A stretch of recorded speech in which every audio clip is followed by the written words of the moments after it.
Every employee at Blackridge Mobility Systems received an invitation to the celebration.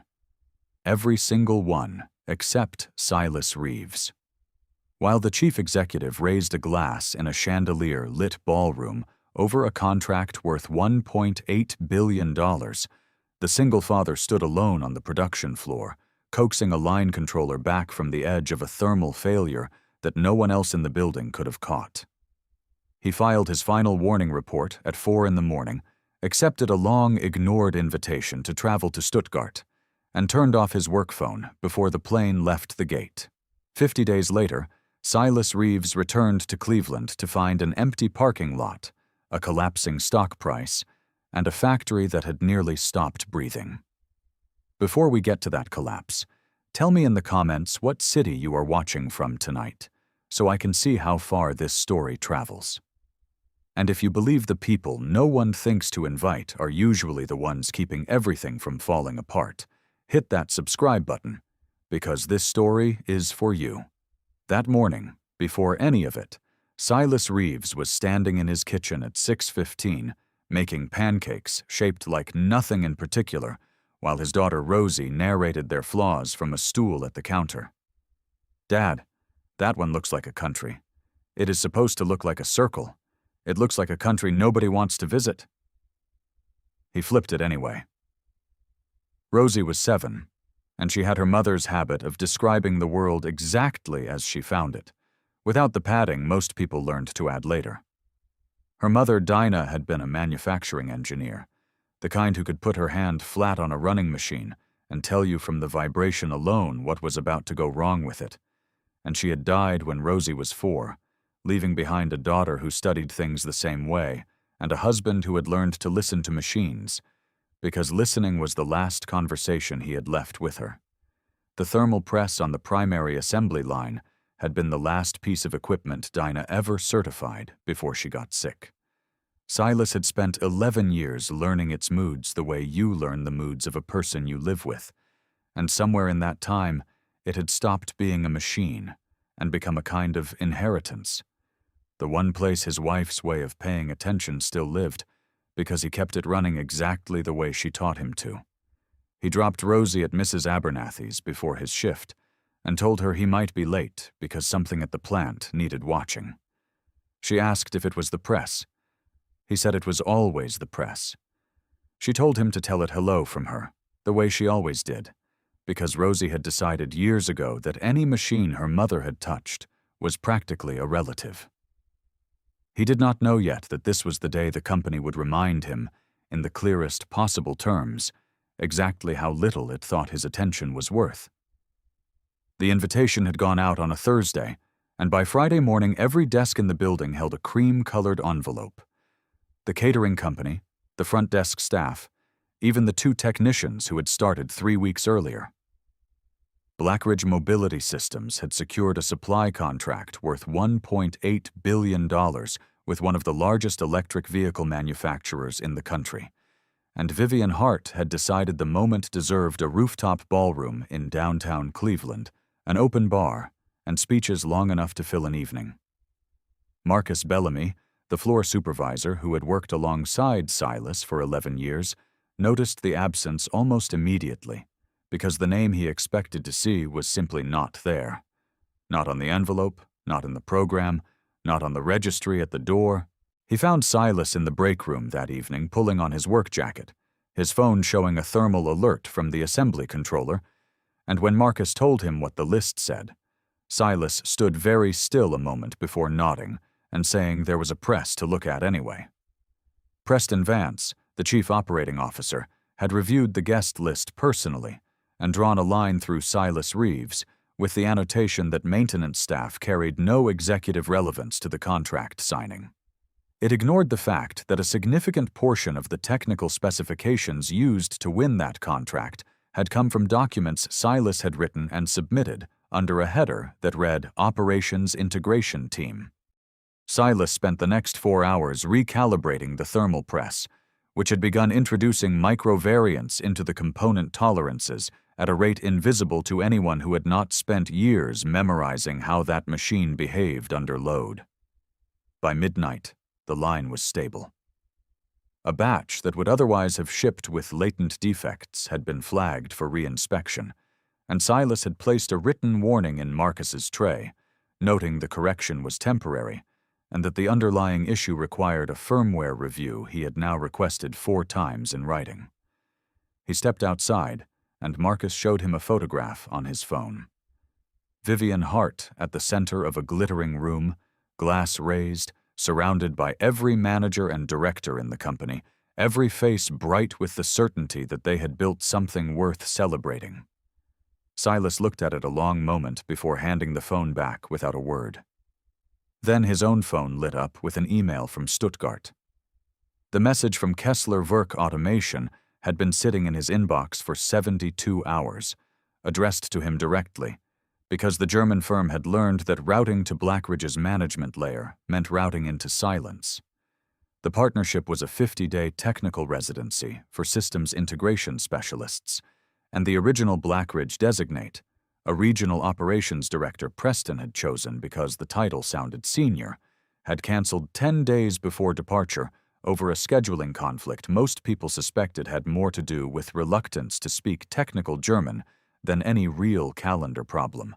Silas had applied 3 months earlier, explaining that the Kessler Werk calibration methodology was directly applicable to the tolerancing issues he had been flagging since spring. Preston had returned the form with a single line indicating the program required a candidate who could represent the company at an executive level. The message now told Silas the slot remained open, that his name had come up in a technical review of documentation Blackridge had shared, and that the coordinator needed a response before 8 in the morning. Silas read it twice, went home, and sat at the kitchen table for an hour.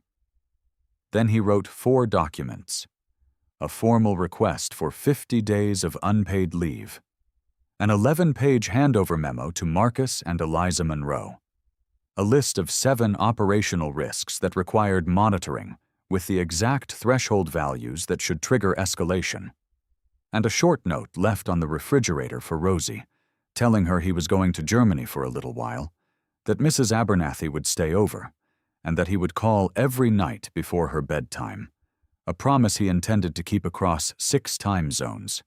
He submitted the leave request at 5:45, gave Marcus the keys to the documentation cabinet, walked Eliza through the handover in person, and told them both that if the line showed variance above any value on the risk list, they should go over Preston's head and contact the manufacturer directly. He had already written down the Kessler Werk contact. Preston approved the request inside 40 minutes, apparently thinking Silas was expressing frustration through absence and would return within the week. Vivian received only a brief notification that a senior maintenance engineer had begun unpaid leave for professional development. She did not ask for details. Before the plane reached cruising altitude, Marcus sent a single text. Preston had just authorized restoring the assembly line to full speed, overriding the reduced rate protocol Silas had run for 6 weeks. For the first 7 days, nothing appeared to go wrong. Eliza Monroe held the floor together with the competence of someone who understands a system well enough to keep it running, but not yet well enough to know which behaviors are normal and which are symptoms of something accumulating below the measurement threshold. She caught 3 minor alerts in the first week and resolved all 3 without escalating, and the experience gave her a quiet confidence she later described as the most dangerous feeling she had ever had at that job, managing something she did not fully understand and having nothing immediately break as a result. Preston stood in Vivian's office on day 5 and told her Silas's departure had proven the facility was not dependent on any single individual. Vivian, managing calls with institutional investors excited by the contract, took that at face value because it fit the story she wanted to tell about the company's operational maturity. Output that week was higher than the previous baseline, the direct result of Preston restoring full line speed and quietly skipping 2 of the 4 quality sampling intervals Silas had built into the schedule, a shortcut that produced better short-term figures and removed from the record any early signal of what was building inside the components moving through the press. In Stuttgart, Silas stood in front of the most precisely instrumented calibration rig he had encountered in his career, watching an engineer demonstrate an adjustment sequence that immediately explained 3 behaviors he had observed in the Black Ridge line for years and never fully accounted for. He called Rosie that night, afternoon for her, and she told him about a caterpillar on the playground fence, and he told her he had seen a machine so precise it could measure a human hair split into 100 pieces, and Rosie said that was probably too precise. And he agreed.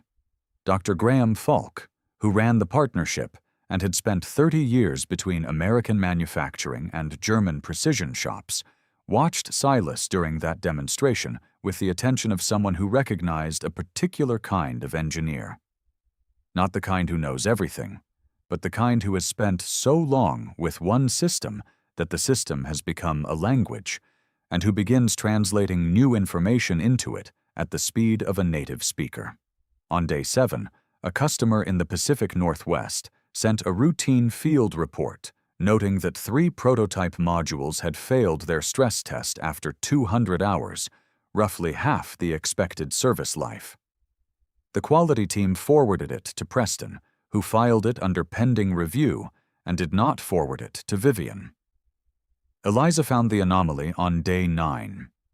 It looked at first like a sensor drift, the kind of thing corrected in under an hour. She pulled up Silas's notes and found a section 7 pages in that described precisely the behavior she was observing. A compound variance pattern that emerged when ambient temperature exceeded 78 degrees and the sensor array had run more than 40 hours without a manual offset, producing components that passed every automated check at manufacture and were statistically likely to fail between 150 and 250 hours of field operation. The note included a corrective sequence, an inspection interval, and a highlighted sentence stating the issue could not be resolved permanently without a firmware update and a full recalibration of the sensor array. Eliza brought this to Preston and asked to reduce line speed by 12% and schedule the inspection. Preston told her the reduction would put the company below the weekly output commitment in the new contract, and that he needed her to adjust the sampling protocol so the variance stayed below the threshold that triggered an automatic escalation flag. Marcus heard it from across the floor, walked over, and said flatly that adjusting the sampling to hide a real variance was not a solution. Preston responded that Marcus was welcome to transfer to the overnight shift if he found the management approach disagreeable, and that the decision had been made. Eliza sent an email directly to Vivian's assistant that afternoon, describing the technical situation and requesting an urgent review, but the message was routed by the operations coordination system to the facility's management queue, where it sat behind a dozen other tickets tagged as non-critical. In Stuttgart, Graham handed Silas a printed report, asking him to confirm whether the data was from Black Ridge, because the methodology was distinctive, though the author field listed only the operations integration team. Silas confirmed the documents were his. Graham then showed him a second document, a technical advisory Kessler Werk had issued 6 months earlier to all facilities operating the German thermal press, recommending a firmware update for a known drift in the sensor response curve under high ambient temperature. It had been sent to every registered contact on file. At the bottom of the acknowledgement log, one name appeared in the received column: Preston Vance. The formal rejection arrived on a Tuesday. A freight carrier returned 16 pallets of Black Ridge components after the customer's receiving team found the reject rate on the batch was 14%, 7 times the contractual threshold. Preston spent 3 hours preparing a report that described the incident as an isolated variance attributable to a transition in the maintenance leadership structure, and sent it to Vivian with a note suggesting it illustrated the risk of letting a key technical contributor leave on short notice, a framing that placed the cause on Silas's departure rather than the decisions Preston had made during it. Vivian called Silas's cell phone 4 times over the afternoon. Silas was in the middle of a live calibration session with 3 engineers who had driven 3 hours for it and did not pick up. When he saw the missed calls that evening, he responded by email. The warning for exactly this failure mode was documented in the handover notes on page 4. The corrective action was outlined on page 7. Eliza and Marcus had the authority and the information to stop the line and conduct the inspection, and the company should contact the Kessler-Werk technical team directly rather than waiting for him to manage a factory floor issue from another continent. Vivian read the email 3 times, and each time felt the same uncomfortable recognition. Not that Silas was wrong, but that his being right meant something about the situation she had not wanted to look at directly. Preston told the executive team the next morning that the email showed Silas had abandoned his responsibilities and was using the company's distress as leverage, and suggested his absence might constitute a breach of employment terms. Conrad Hart, who chaired the board and had been driving the contract signing to raise the company's valuation ahead of a potential merger, called Preston afterward and told him to manage it quietly and keep the rejection numbers out of the weekly investor update. Silas called Rosie from Stuttgart that night, and after she told him about her day, he stayed on the line longer than usual. She could tell something was heavy in his voice, the way children always can, and asked if the machine at work was sick. He said something like that. She asked if he could fix it. He said he was not sure they wanted him to. And Rosie, with the flat clarity of a 7-year-old, said that was silly, because he was the one who always knew what was wrong.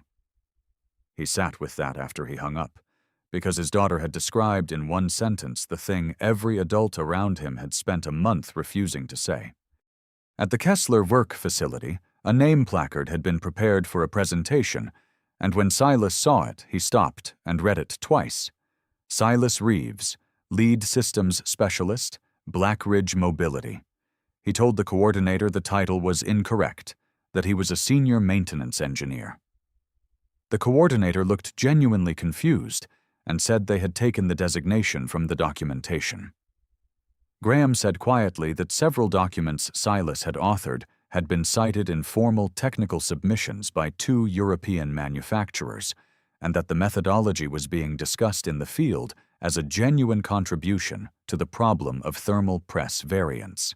Then he showed Silas a portfolio of reports Blackridge had submitted over 3 years, the author on every page listed as Operations Integration Team, a departmental header rather than a real working group, and that all the recognition and compensation tied to those reports had flowed to the COO's office.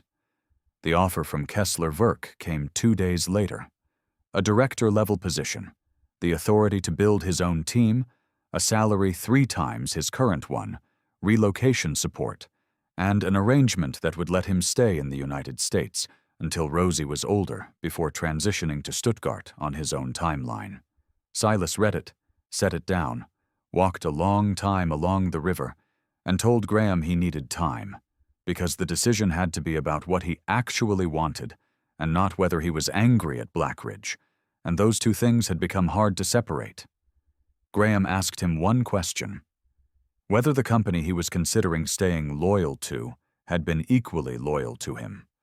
Silas said the thing keeping him from signing was not loyalty to the institution.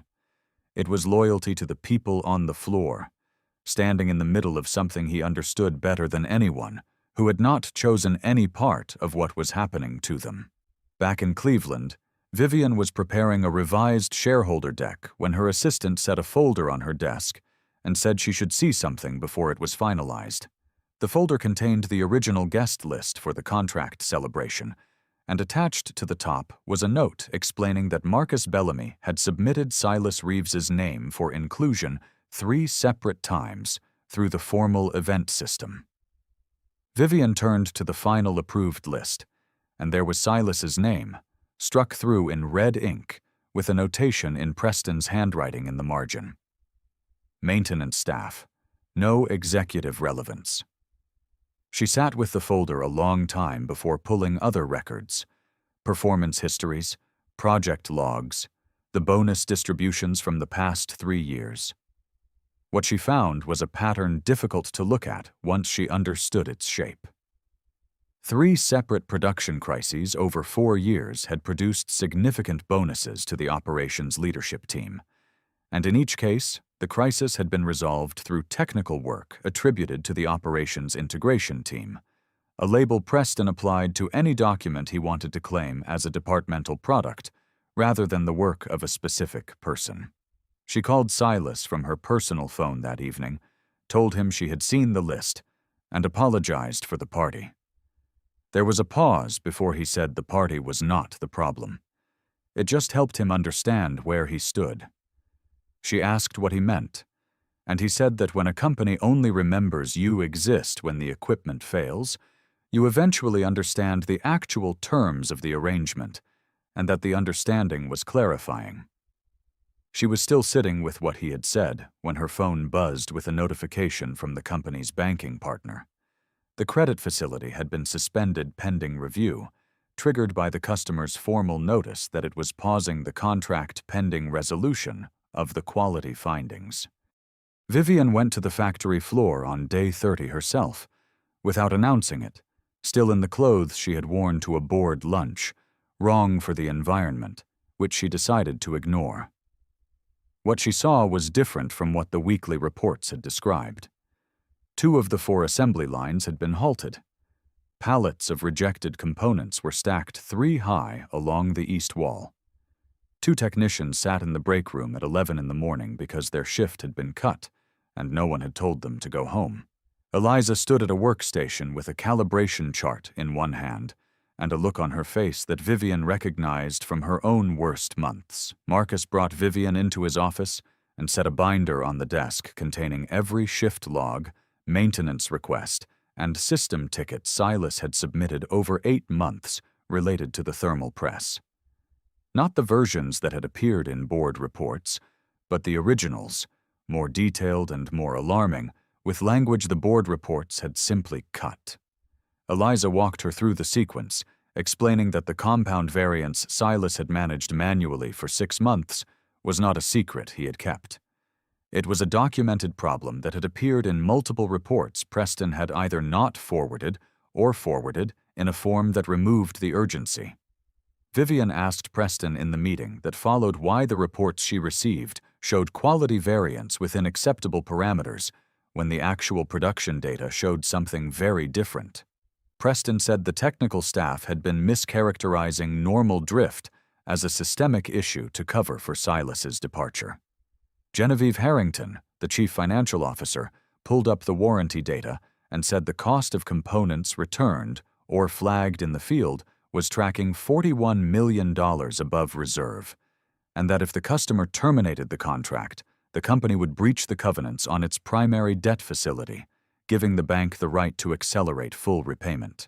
That night, Vivian retrieved from her archive the last formal report Silas had submitted before his departure, and found on the first page, in a section labeled Summary of Risk, a sentence she had not previously seen.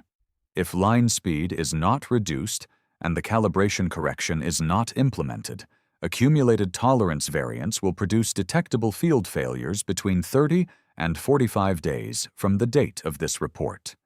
Vivian called Silas the next morning and asked him to come back. He told her he would come back under one condition, and the condition was not about salary or title, it was operational.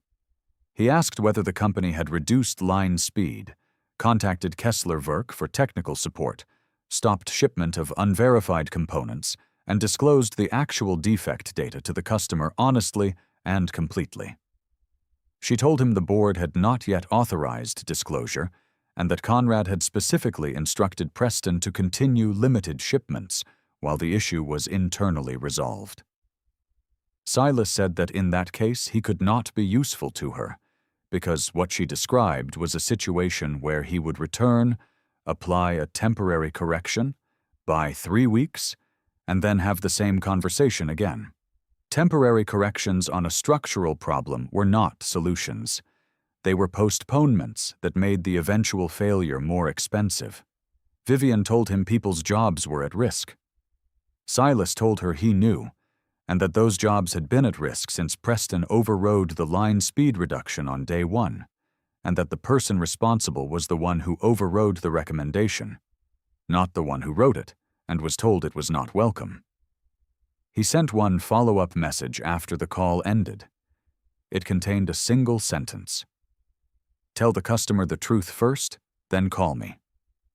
Vivian spent 3 days in board meetings, legal consultations, and calls with the customer.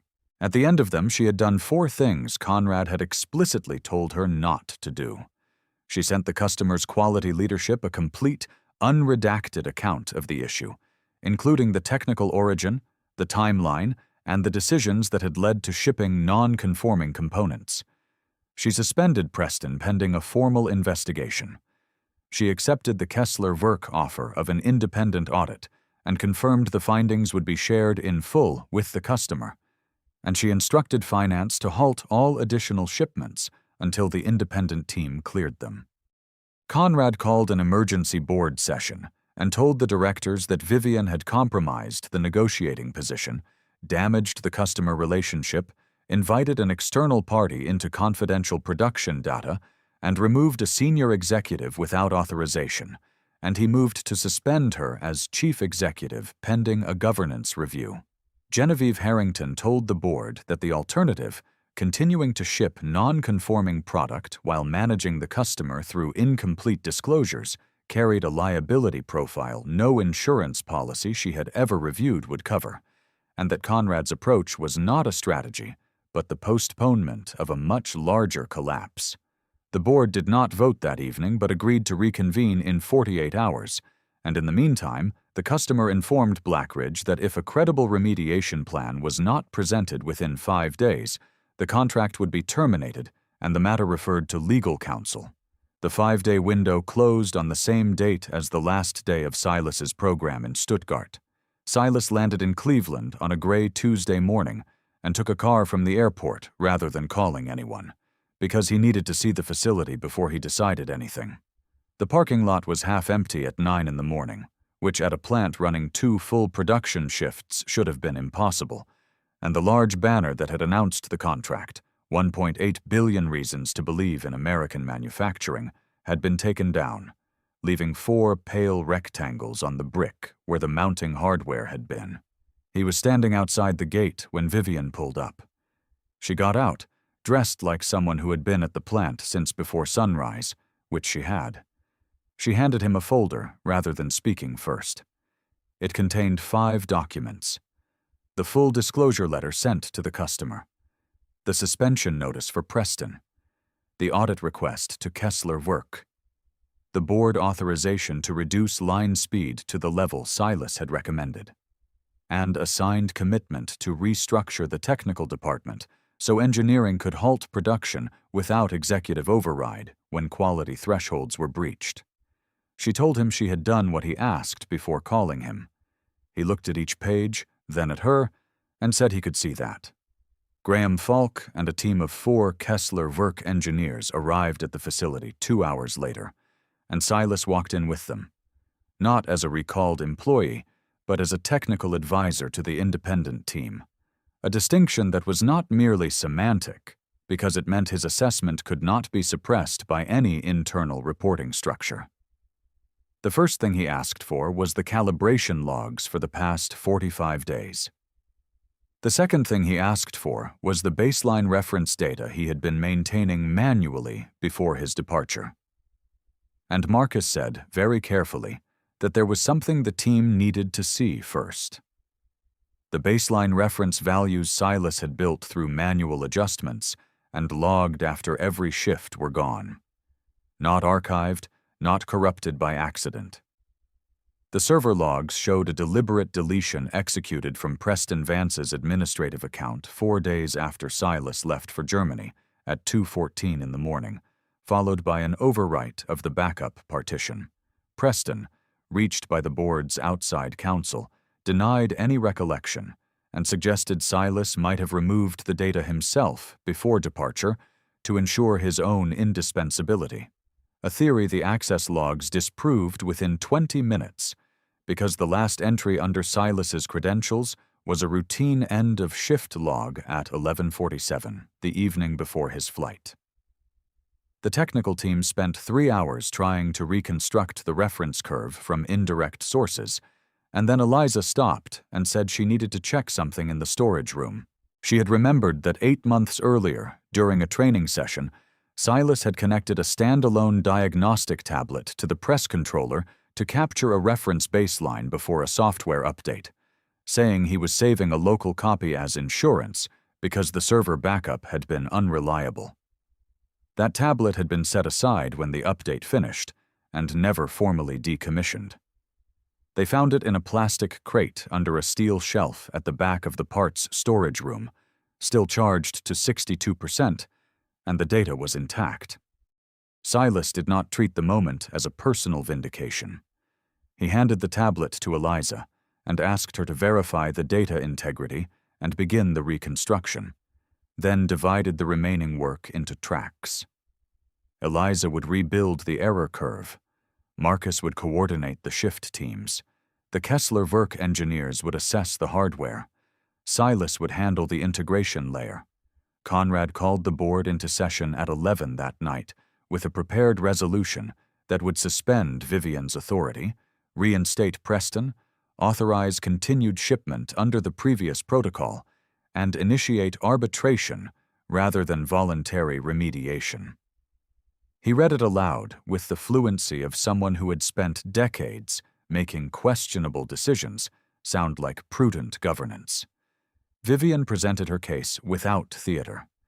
She laid the documents on the table one at a time in chronological order, beginning with Silas's original maintenance request 8 months prior and ending with the server access log showing the deletion timestamp and the account name, explaining what each meant in terms of what the company had known, when, and who had withheld it.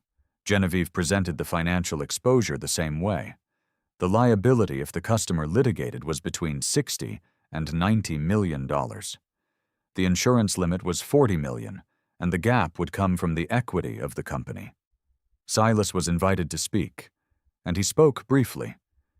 He said Vivian had made decisions he would not have expected of her earlier in the year, and that the board should understand the choice to tell the customer the truth before being caught had cost real money and real reputation, and had also been the only path that led anywhere other than a managed failure. Eliza spoke last, and she said she wanted the board to consider something that was not in any of the documents. The reason the company had been dependent on Silas's manual corrections for so long was not because he had tried to make himself indispensable. It was because every time he had tried to build a real system, the proposal had been deprioritized in favor of output targets. The company's real vulnerability was not the absence of any individual, but the absence of a structure that treated technical integrity as a precondition rather than an obstacle. The board voted that night. Conrad was suspended from the chairmanship pending review. Preston's termination was formalized. Vivian retained the chief executive position by a margin of 1 vote, and the customer extended the remediation window by 2 days. The next 4 days were the most organized work Silas had managed in 11 years, and the difference from every previous crisis was that this time it was done transparently. Silas put a whiteboard at the entrance to the production area and divided it into 4 tracks, each with a named lead and backup. Every update written in real time so that no information existed only inside one person's head. Eliza worked through the first night, and by morning had rebuilt the error curve with enough precision that the Kessler-Werk engineers could set the recalibration parameters from it. And when she presented the methodology, Silas stopped the meeting and told the room that her approach was faster and more accurate than the one he would have used, and that the documentation should reflect her as its author. The recalibration took the better part of 2 days. The validation runs took most of the 3rd, and by the morning of the 4th day, Graham was able to sign the independent certification confirming the line was producing within agreed specifications. The customer sent an inspection team to observe a production run.